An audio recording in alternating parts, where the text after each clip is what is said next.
उस दिन railway station पर मुझे जो पुराना खत मिला उसने मेरी पूरी जिंदगी का सबसे गहरा सच खोल दिया। मैं वर्षों से यही मानकर जी रहा था कि उसने मुझे बिना किसी कारण छोड़ दिया था, लेकिन उस पीले पड़े कागज पर लिखी हर पंक्ति मेरे भीतर ऐसी आग जला रही थी जिसे बुझाना अब किसी के बस में नहीं था। उस खत पर मेरा नाम था और तारीख वही थी जिस दिन मैं आखिरी बार उससे मिलने नहीं पहुंच सका था। मैं बहुत देर तक उस बेंच को देखता रहा जहां हम कभी घंटों बैठकर अपने आने वाले जीवन के सपने देखा करते थे। मेरा नाम नील था और वह आराध्या थी। हमारी मुलाकात इसी स्टेशन पर हुई थी जब वह अपने पिता को विदा करने आई थी और मेरी गाड़ी देर से आने वाली थी। धीरे धीरे स्टेशन हमारी दोस्ती का सबसे प्यारा ठिकाना बन गया। हर सप्ताह हम वहीं मिलते और भविष्य की बातें करते। हम दोनों साधारण परिवारों से थे, लेकिन हमारे सपने बहुत बड़े थे। हमने तय किया था कि पहले अपने परिवारों की जिम्मेदारियां निभाएंगे और फिर शादी करेंगे। समय के साथ हमारा विश्वास और मजबूत होता गया।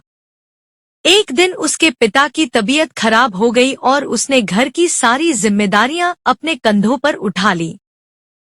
मैं नौकरी की तलाश में दूसरे शहर चला गया। हम रोज खत लिखते थे क्योंकि उसके गांव में फोन की सुविधा ठीक नहीं थी। फिर अचानक उसके खत आने बंद हो गए। मैंने कई बार लिखा लेकिन कोई उत्तर नहीं मिला। आखिर एक दिन उसके परिवार से खबर मिली कि उसकी शादी तय हो गई है। मेरा दिल टूट गया। मैंने सोचा उसने मुझे भुला दिया। उसी दर्द में मैंने भी अपने आप को काम में डुबो दिया और वर्षों तक उस स्टेशन पर लौटकर नहीं आया। सालों बाद एक सरकारी काम से उसी शहर जाना पड़ा। काम खत्म होने के बाद जाने क्यों मेरे कदम अपने आप उसी रेलवे स्टेशन की ओर मुड़ गए।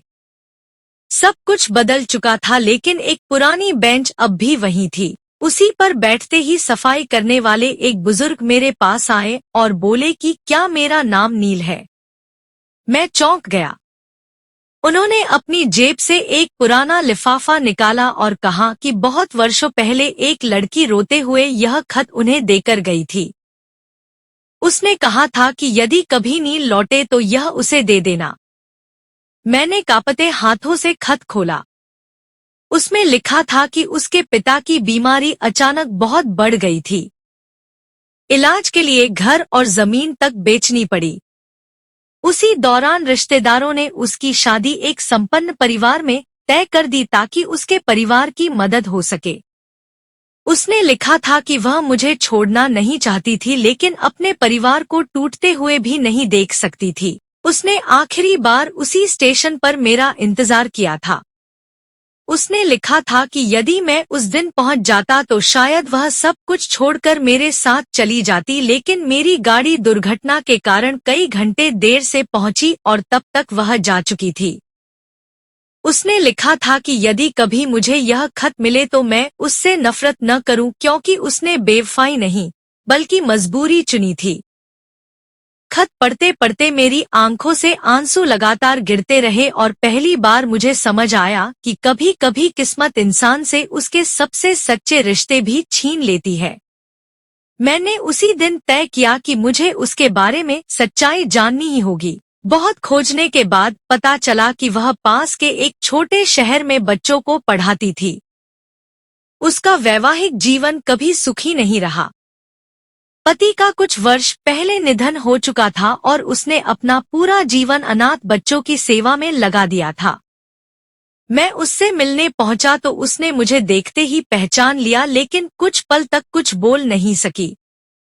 उसकी आंखों में वही अपनापन था जो वर्षों पहले स्टेशन की बेंच पर बैठते समय हुआ करता था। हम दोनों लंबे समय तक चुप बैठे रहे, क्योंकि कई बार शब्द सबसे कमजोर हो जाते हैं। उसने कहा कि उसने कभी दूसरा सपना देखा ही नहीं था, लेकिन हालात ने उसे मजबूर कर दिया। मैंने कहा कि मैंने भी कभी किसी और को अपने दिल में जगह नहीं दी। हमने अपने पुराने दिनों को याद किया और महसूस किया कि समय बहुत कुछ बदल देता है, लेकिन सच्चा प्रेम इंसान के भीतर कहीं शांत होकर जीवित रहता है। उसने बताया कि उसने अनाथ बच्चों में अपना अधूरा प्यार बांट दिया ताकि किसी और का बचपन अकेला न रहे। उसकी बातें सुनकर मुझे पहली बार लगा कि दर्द भी किसी इंसान को महान बना सकता है।